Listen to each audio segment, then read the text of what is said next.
ईरानी सरकारी मीडिया की तस्वीरों में जमीन के नीचे बने कमरों में अमेरिकी और इजरायली सैन्य उपकरणों के मलबों को प्रदर्शित किया गया है। इनमें F-15E स्ट्राइक ईगल 003000 का मलबा बताया जा रहा है।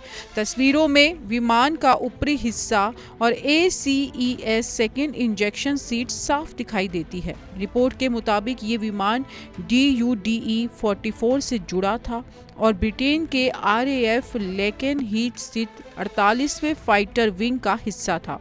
विमान ने पहले ड्रोन विरोधी अभियानों में भी हिस्सा लिया था।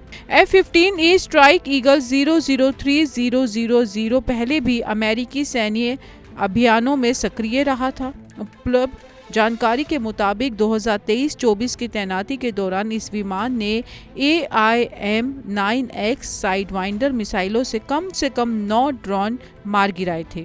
अब यही विमान ईरान की प्रदर्शनी में मलबे के रूप में नजर आ रहा है। प्रदर्शनी में अमेरिकी MQ-1 प्रीडेटर और MQ-9 रीपर ड्रोन के अवशेष भी रखे गए हैं। MQ-1 परिवार में अमेरिकी सेना का MQ-1C ग्रे ईगल संस्करण भी शामिल है।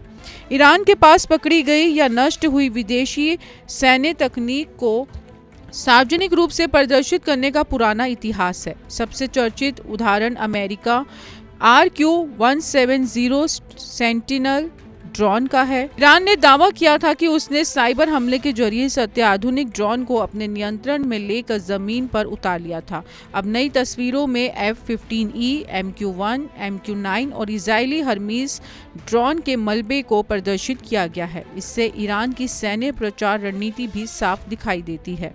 रिपोर्टों के मुताबिक प्रदर्शनी में C-130 विमानों के कुछ अवशेष भी शामिल हो सकते हैं। हालांकि तस्वीरों से उनकी तत्काल पहचान नहीं हो सकी।